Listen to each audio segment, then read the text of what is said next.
In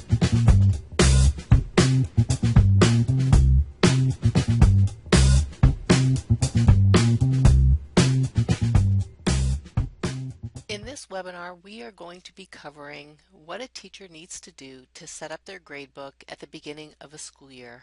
Hello, my name is Elaine Boyd and I will be your instructor today. So at the beginning of each school year, each teacher needs to come into the teacher portal and set up their gradebook. Now before they can come in and do that, they need to make sure that the administrator has gone and configured the gradebook in the admin portal. Now if you come into your teacher portal and you see that the gradebook menu isn't there, then that is your sign to go to your MMS administrator and let them know that they need to configure the gradebook in the admin portal. All right, as you can see, my gradebook has been configured in the admin portal. We are going to be covering 3 items that need to be done.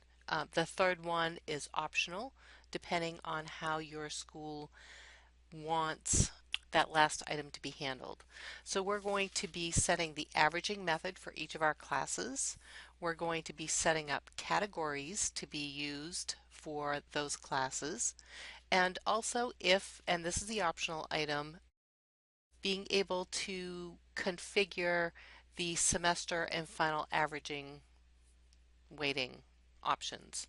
Not many schools allow teachers to set that.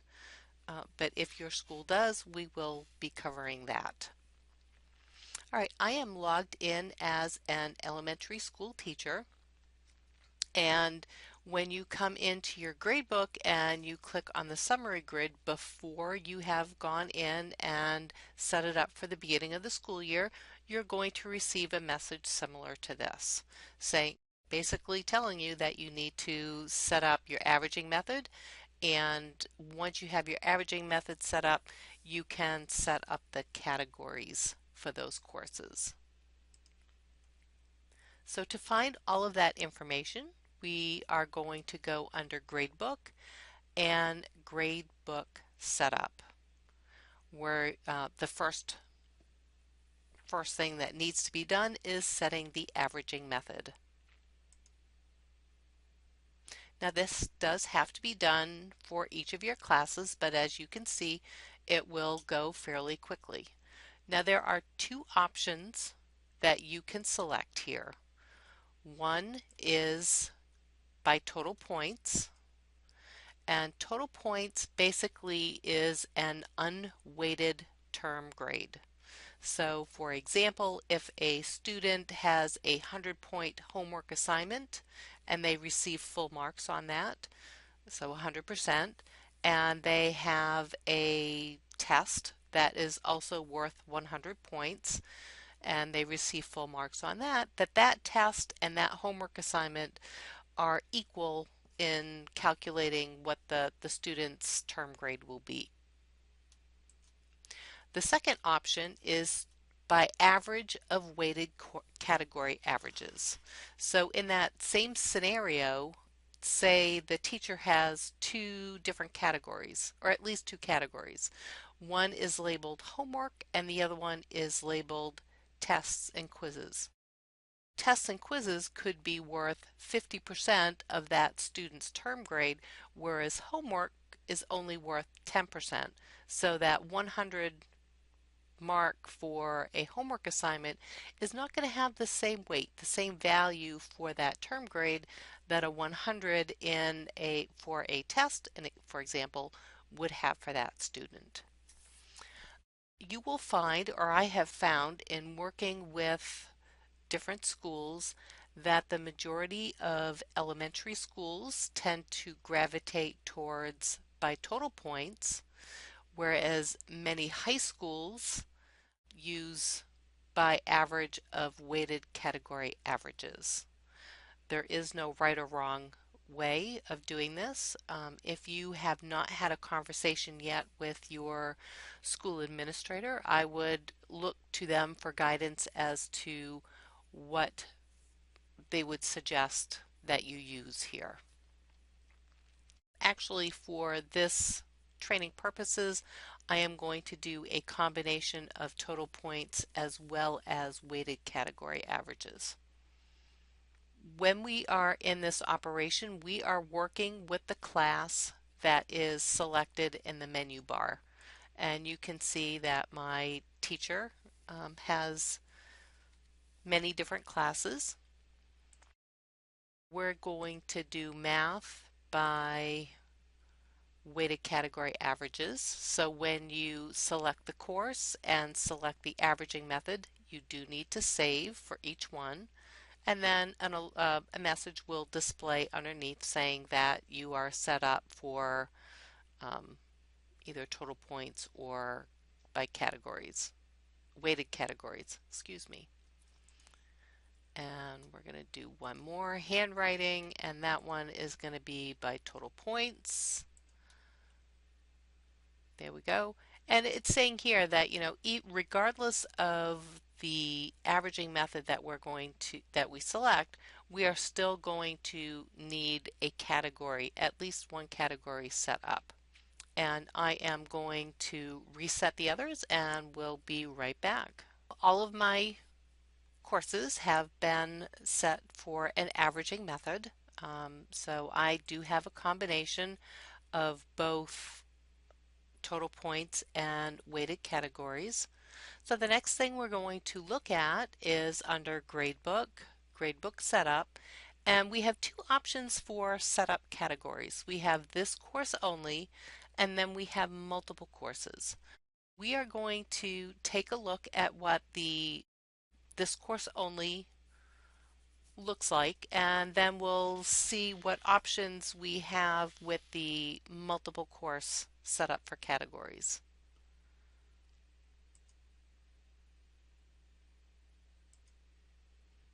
I am in my math course, and that is set up for weighted categories. Now I know that is weighted categories because I see the option of being able to put in a weight. So before you come and start adding in categories, this also might be a conversation that you have with the school administrator or your fellow teachers as to what categories make sense for to capture grades for and what their weights will be. Whether the school wants to have a policy, whether they have a policy in effect that says that tests will be a certain percentage of the term grade. Um, so I do have categories that I have used in the past, and I think they're pretty standard. So we have a test category, and you can see I've already typed that one in before. And you have up to 5 characters for the category code. You can use a combination of letters and numbers, no special characters. And then the category name is, you have a little bit more room. So this is actually going to be my tests and quizzes. And then I can choose which marking period I want to associate this category with. Now you can have different categories from quarter to quarter, and you can also have the same categories throughout. Um, when you are setting this up at the beginning of the school year, you are going to see all of the terms associated with that course. If it was only a semester-long course, then you would only see the terms that are associated with that particular semester. If it was a second semester course, it would be quarters 3 and 4 and so forth. In this case, I am going to add this category to all 4 quarters. And then I'm going to assign a weight. Now this is a percentage and not a relative weight. The weights do not have to total up to 100%, but MMS won't force you to have it total to 100. They cannot exceed 100%. If you try to exceed 100%, then MMS will not save your changes. So with that, and we do have a little informational button here about weighting.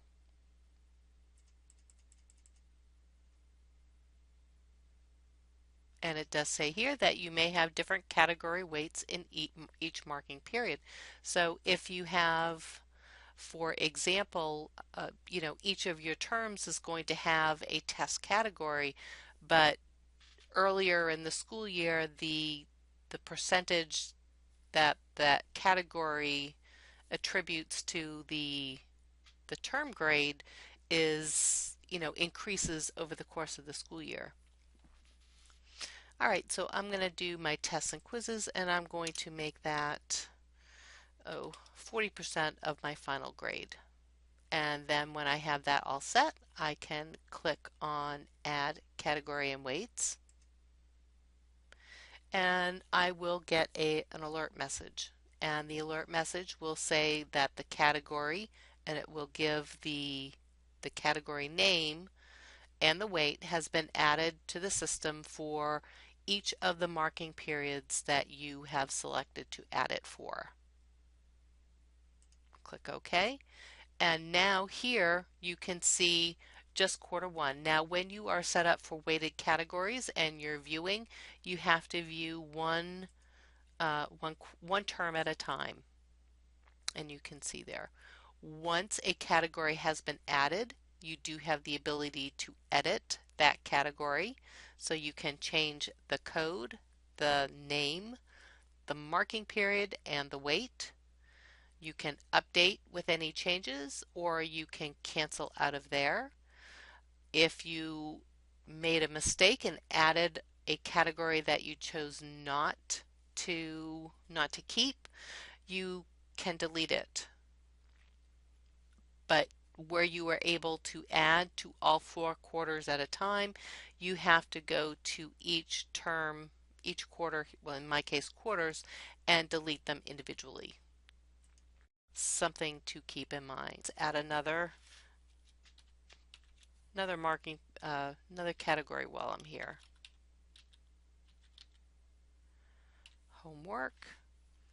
And again, I'm going to add it to all 4 terms.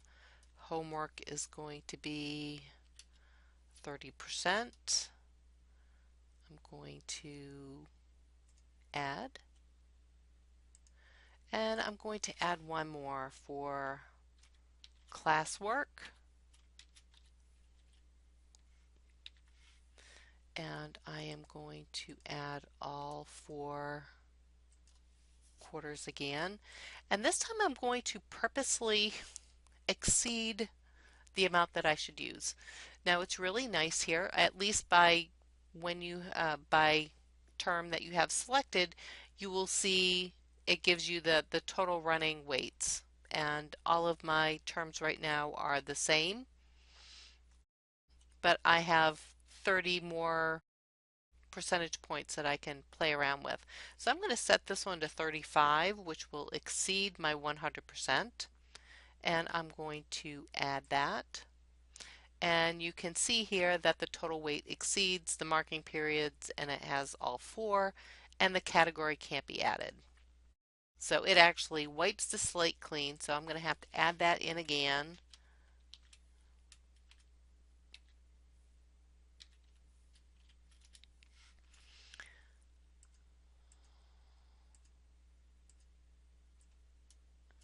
And this time I will use the appropriate percentage. And now I have 100%. Now I can go and maybe go to quarter 4. So I'm looking at my quarter 4 categories, and maybe I want to, change the weighting on this. and possibly add a new category just for quarter four if they have a project that's going to count for, part of the fourth quarter average. Let's see. So let's do that. So before we do that, we need to actually change the weight.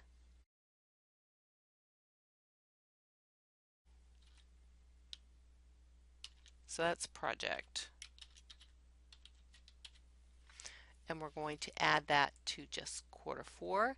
And this time we're going to use a weight of 0. Now there are some times when having a category with the weight of 0 is desirable. You can use a weighted category of 0 for when you are giving assignments or tests to see where the students are with their knowledge of a new topic that you'll be covering. So we are going to add that, but then we're going to play around with editing the weights. So before I can bump up my project, I need to change some weights here. So I'm going to change the weight of my homework from 30 to 20. And likewise with my, I didn't save my changes. I click cancel. So I'm going to update that. And we're going to update this one instead of just cancel out of it. And now I can change this to 20%.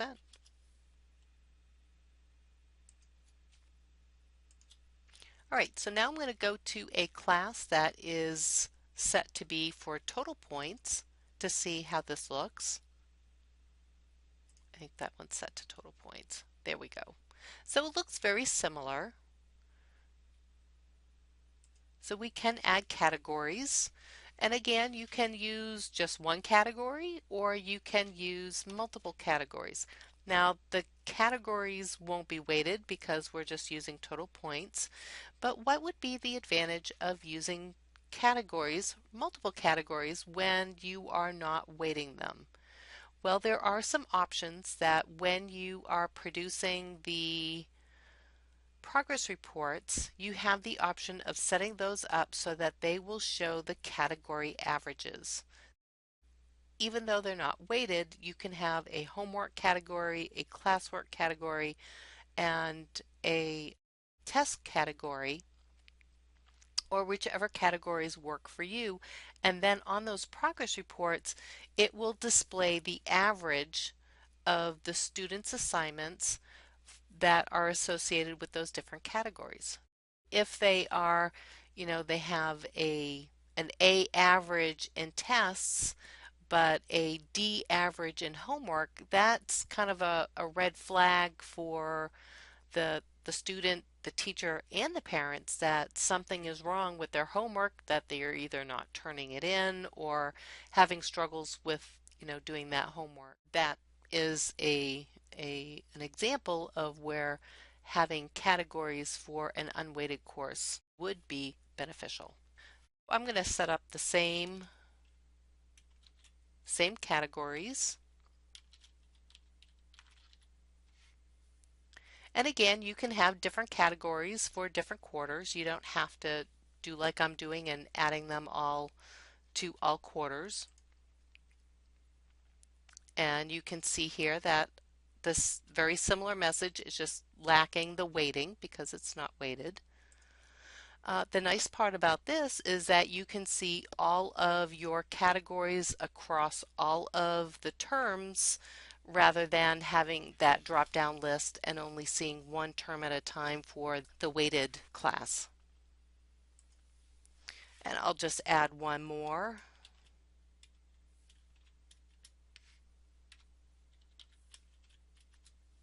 It's kind of nice that it remembers what you've typed in before. And we're going to add that. This is sorted by term, so I can see the two categories that I have for quarter one. All right, so now let's take a look at the setup categories for multiple courses. Now this would apply to either, regardless of whether you're an elementary or a high school teacher. If you are using the same categories across all of your courses, whether they're a language arts or a math class, that is fine. But it gives you the ability to add categories for multiple courses across multiple terms. Now, just remember the warning that I gave you when we came to the setup categories for a single course. If you make an error in your category or you change your mind, this kind of magnifies the undo factor because you're going to have to go back to the multiple categories, the setup category for this course only, and then go term by term and either edit or delete. This operation here will only allow you to add. Now I have added some for my handwriting class and I can't see what I've added so far. If I were to change to my math class that I added earlier, I can't see where my total is. The only way you can see what you have for categories that you have set up is to go by this category only. Use this with caution, but it is a huge time saver. My math class is already set to 100%. It's fully weighted, so I can't use this class. Let's change to my English. Again, I'm going to add my category in. I can select all or one term.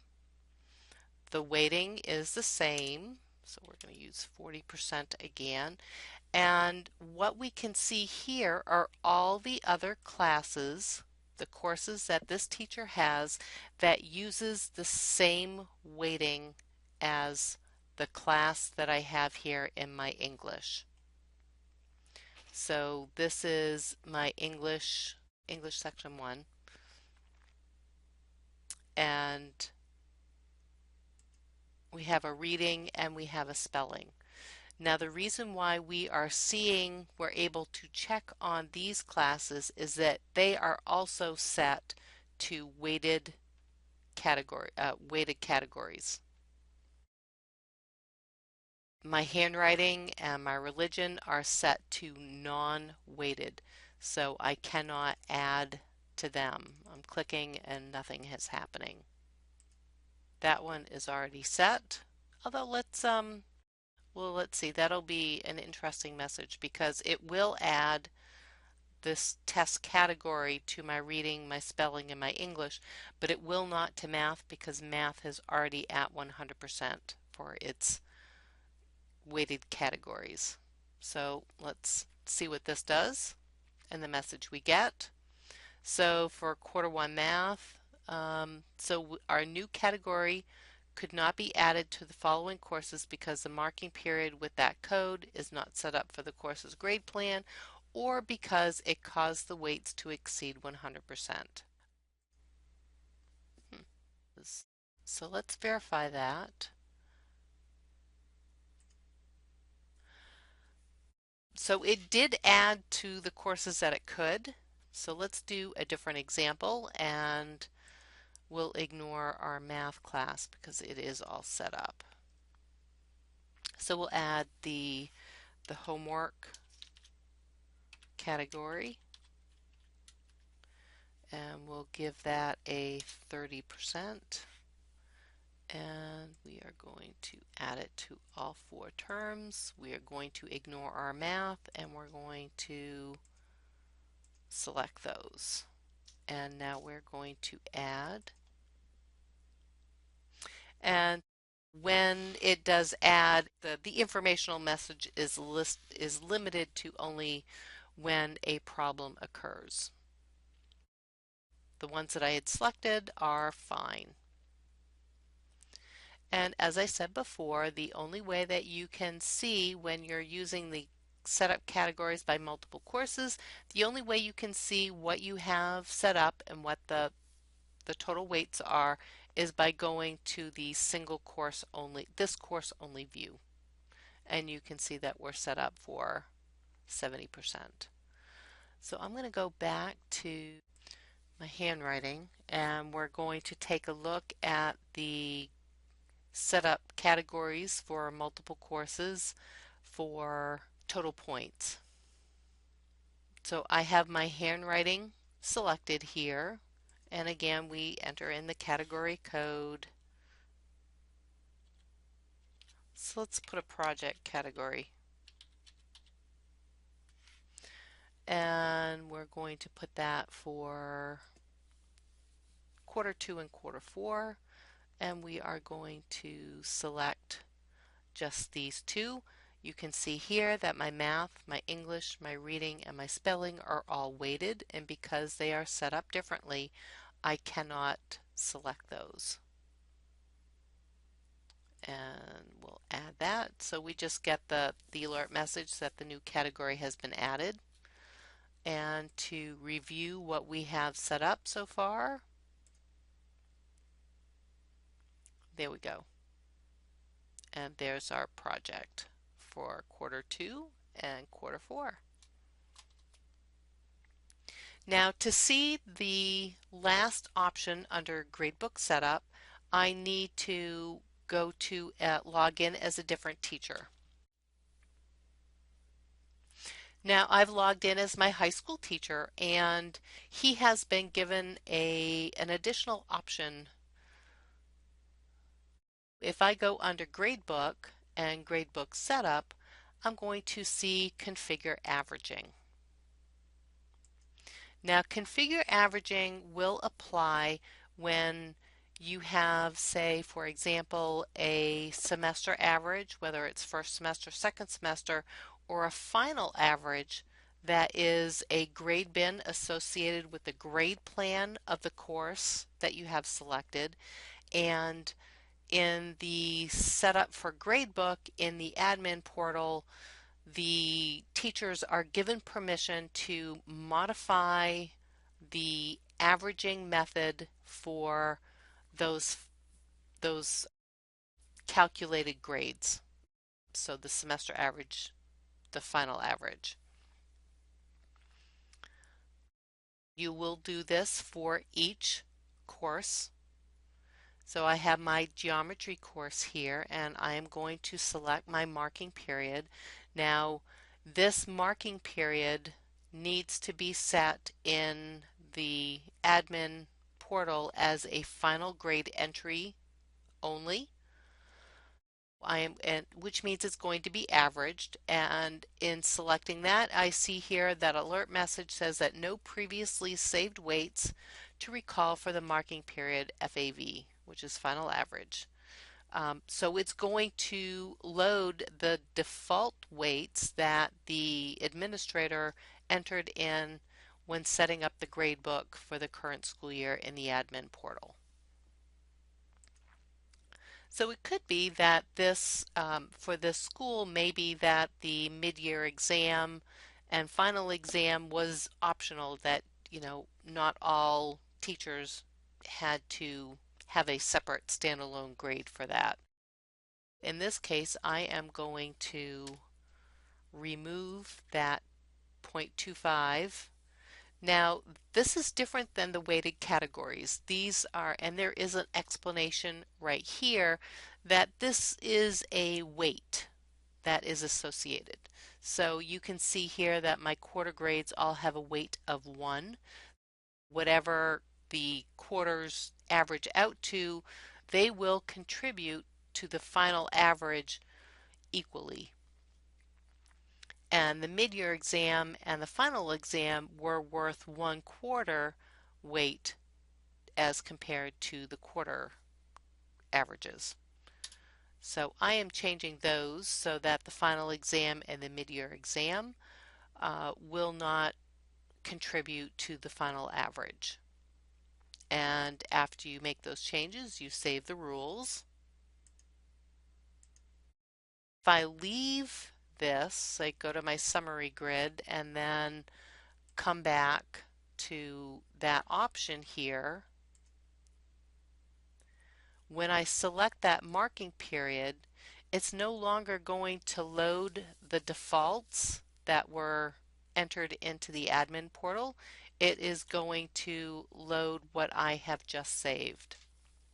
And that is all that is needed for setting up the gradebook at the beginning of the school year.